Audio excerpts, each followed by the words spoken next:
We will start this lesson by solving absolute value equations. So what is absolute value? Absolute value is the distance a point is away from zero. So in this case, we have the absolute value of W plus 7 equals 11. The first thing we do is we always isolate the absolute value. So in this case, we're going to subtract 7 from both sides. And we have the absolute value of W equals 4. So what this is asking us is what values are 4 units away from 0. So what we do in all these cases is we take whatever's inside the absolute value symbol, which in this case is W, and we set it equal to the value, in this case 4, and then equal to the opposite, -4, because on a number line, 4 is 4 units away from 0, and -4 is also 4 units away from 0. Remember, when we isolate our absolute value, it has to equal 0 or a positive number. If this value were negative, there'd be no solution because distance is always positive. So let's look at the next problem.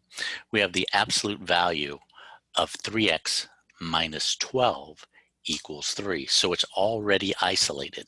So what we do is we take whatever's inside the absolute value symbol, the 3x minus 12, and set it equal to 3 in this case. And we also set it to -3 because both 3 and -3 are 3 units away from 0. And now we solve. So we're going to add 12 to both sides for the first one, and we get 3x equaling 15. And then we divide both sides by 3, and that gives us x equals 5. So if we were to plug 5 in for x, 3 times 5 is 15, minus 12 is 3, and 3 is 3 units away from 0. So now the next one, again, we're going to add 12 to both sides. So 3x and -3 plus 12 is 9. And we're going to divide by 3, so x would be 3. So our two answers would be 5 and 3.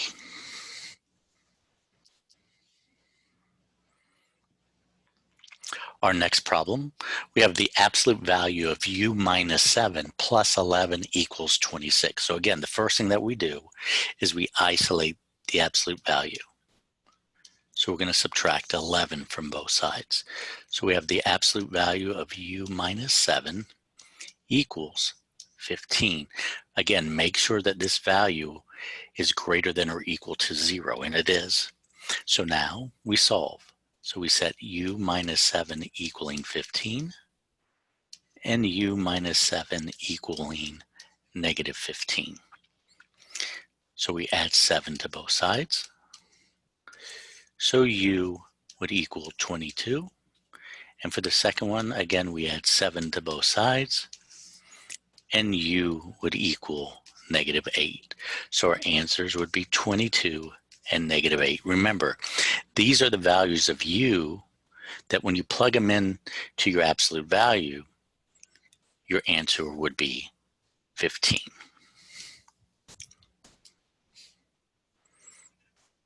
Our next problem, we have 4 times the absolute value of v plus 5 minus 72 equaling -8.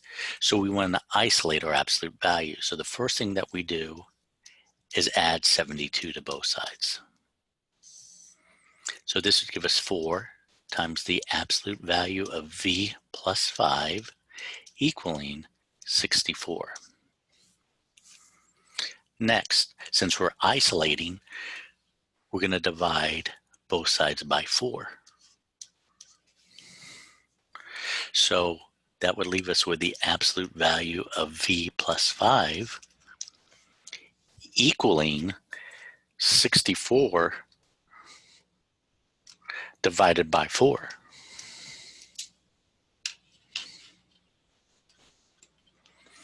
Now we set up the two problems. V plus 5 equaling 16 and V plus 5 equaling negative 16. So the first we'll subtract 5 from both sides. So our first answer would be V equals 11. And for the second, V equals negative 21. So our two answers would be 11 and negative 21.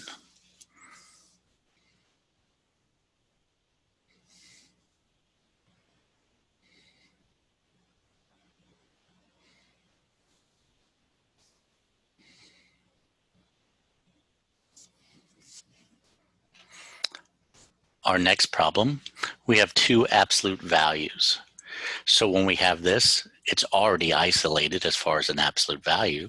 So again, we're going to have two answers. So we take 5x plus 9 equaling 5x minus 4, and then 5x plus 9 equaling its opposite.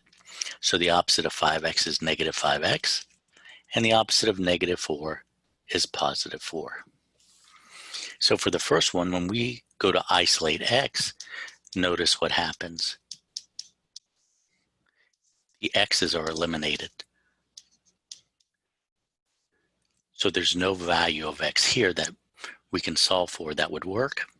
So we look at the second one, and we're going to add 5x to both sides and subtract 9 from both sides.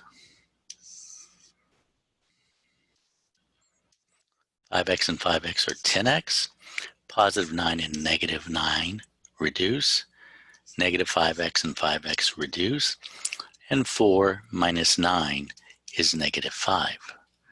Next, we're going to divide both sides by 10. So x would equal negative 5 over 10, which reduces to negative 1/2.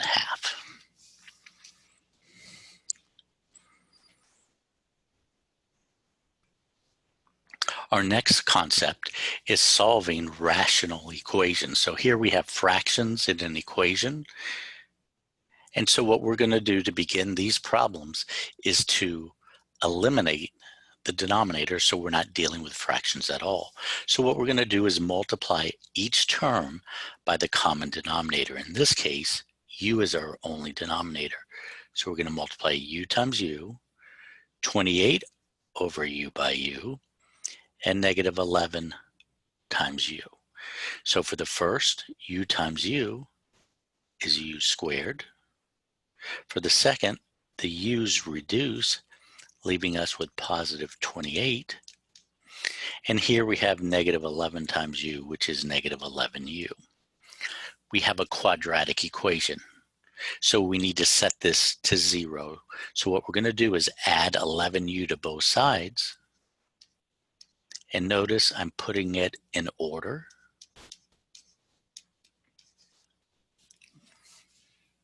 And last, we're going to factor.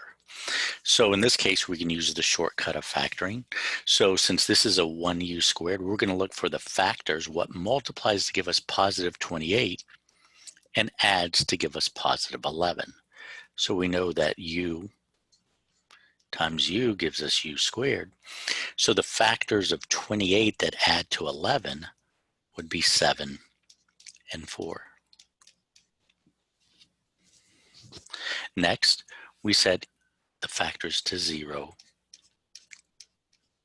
and solve.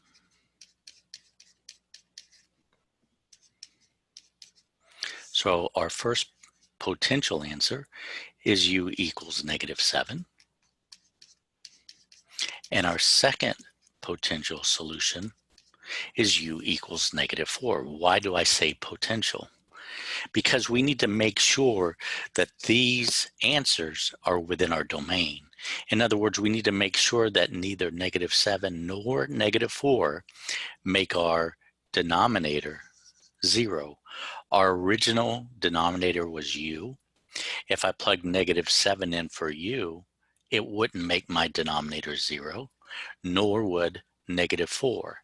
So both -7 and -4 are acceptable solutions.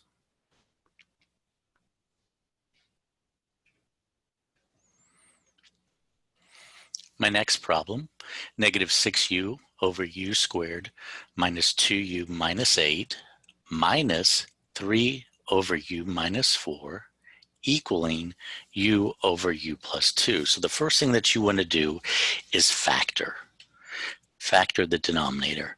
So I'd have -6u, and again, I can use the shortcut of factoring. The factors of -8 that add to a -2 would be a -4 and a +2. So this would be minus 3 over u minus 4 equaling u over u plus 2. Okay, so now I look and find my common denominator. So my common denominator is going to be u minus 4 times u plus 2. So what I do is multiply each numerator by the common denominator.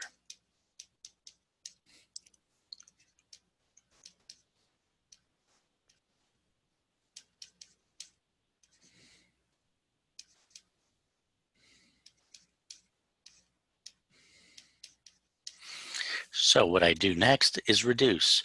So the u minus 4 reduces, the u plus 2 reduces, so that just leaves me with a -6u. For the second one, the u minus 4 reduces, and that leaves me -3 times u plus 2. And for the last, the u plus 2's reduce, and that leaves me u times u minus 4. So using the distributive property, I get -3u minus 6, and here I get u squared minus 4u. Again, I have a quadratic equation, so I want to move everything on the side of the u squared. So I'm going to add 6u and 3u to both sides, and I'm going to add 6 to both sides. So I'm going to add 6u and 3u and 6 to both sides. So on the left-hand side, I have nothing left, and that's what I want. I want to set it equal to 0. And on the right-hand side, I have u squared. I have -4u plus 6u, which is 2u, plus 3u gives me 5u plus 6. Now I need to factor. And again, since my leading coefficient is 1, I can use the shortcut. I'm looking for the factors of +6 that add to a +5. And that's going to be u times u, and then +2 and +3. Now I need to set each one of these to 0 and solve. So u plus 2 equals 0, and u plus 3 equals 0. So I finish solving, and one potential answer is u equals -2, and the other potential answer is u equals -3. Remember, you need to check. So when I check -2 and plug it in to the denominator, I can do it to the numerator as well, but I'm just interested to see if it will make it 0 anywhere. And it's apparent at the u plus 2, if u were -2, -2 plus 2 is 0, and I can't have that, so that's not in the domain. So -2 cannot be a solution. When I plug -3 in, it doesn't make any of my denominators 0, so the only answer I have for this problem is u equals -3.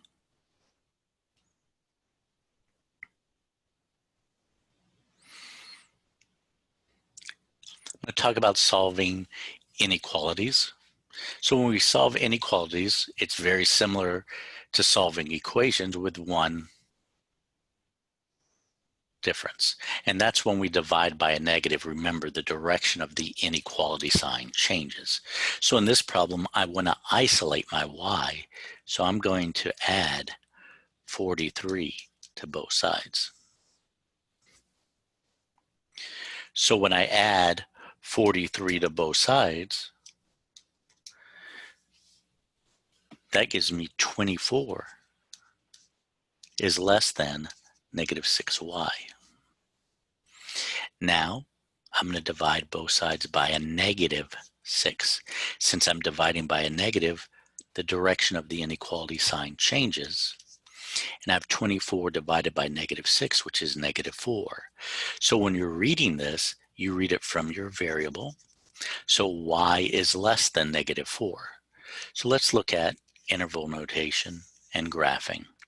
So if I'm graphing this on the number line, I put my negative 4 and the values of y that are less than go to the left. Since it's not included, I'll use an open circle. Now, remember that an open circle and parenthesis mean the same. So in writing it in interval notation, I look at my number line and say, how far left does my graph go? It goes on forever to negative infinity. When I keep going to the right, where does my graph stop? It stops at negative 4. Since negative 4 is not included, I use a parenthesis, and infinities are never included, so those also get a parenthesis.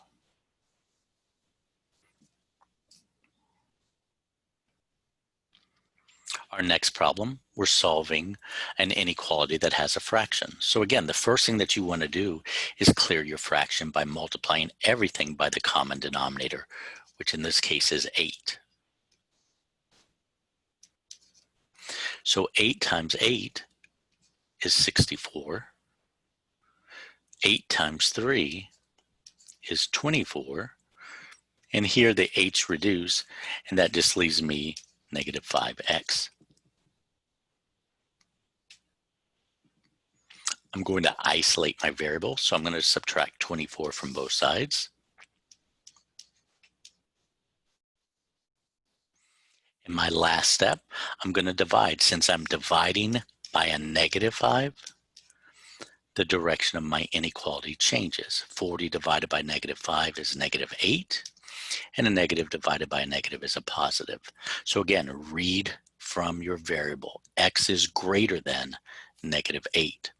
So if we look at that on a number line, the values that are greater are to the right. Since it's not greater than or equal to, it doesn't include negative 8. So in interval notation, what point is furthest left? Negative 8. How far right does my graph go? It goes on forever. Since negative 8 isn't included, it gets a parenthesis. And infinities are never included, so that gets a parenthesis as well.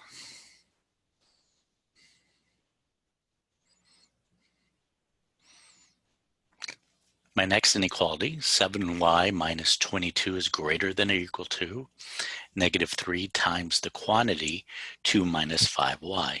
So the first thing that I want to do is use the distributive property. So I'm going to distribute negative 3 times each. So negative 3 times 2 is negative 6, and negative 3 times negative 5y is positive 15y. So now I want to isolate my variable. So what I'm going to do is add 22 to both sides and subtract 15y from both sides.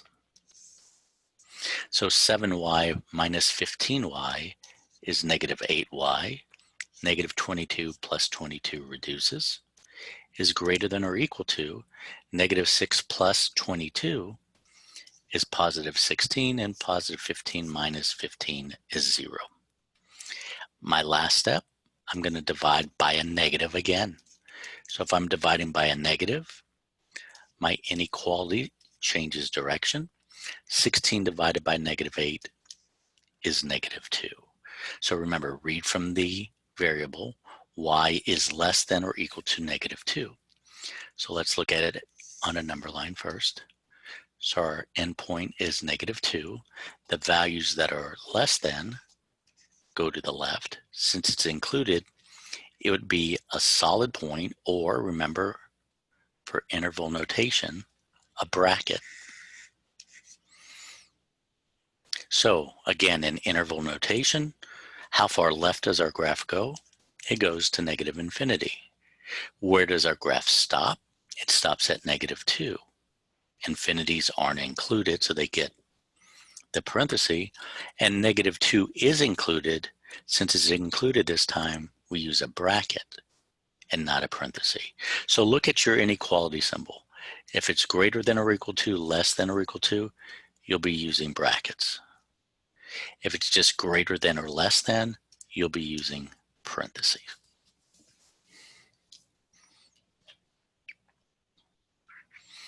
Our last example is a compound inequality. So what we're going to do is solve each one of these individually and put it on the same number line first, and then we'll write them in interval notation. So the first, I have 2x minus 1 is less than 11. So I'm going to add 1 to both. So 2x is less than 12.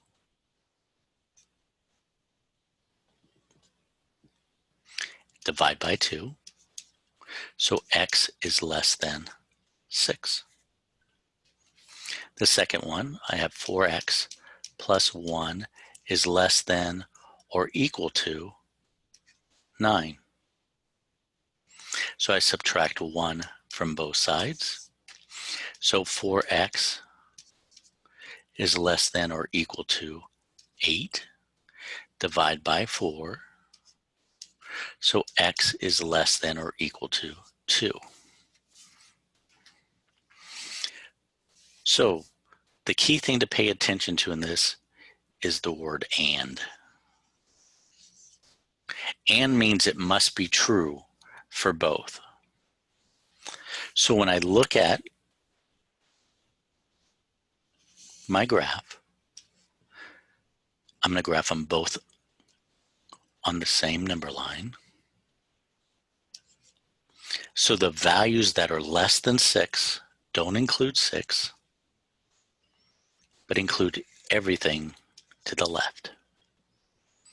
The second one is x is less than or equal to 2. So it includes 2 and everything to the left. So it's saying, what do they have in common? Well, we know that x is less than or equal to 2 doesn't include this part of the graph. So our answer would be those values that are less than or equal to 2 in this case, because it's got to be true for both because of the word and. So where does our graph stop to the left? It doesn't. It goes on forever, so that'd be -infinity. Where does it stop to the right? Well, they both have 2. Since 2 is included, it would have a bracket, and remember, infinity would not. So again, the word and means what part of the graph do they have in common? So they didn't have that part between 2 and 6 in common. Only the values less than 6 fell in that region. So our final answer in interval notation would be parentheses -infinity to 2 brackets.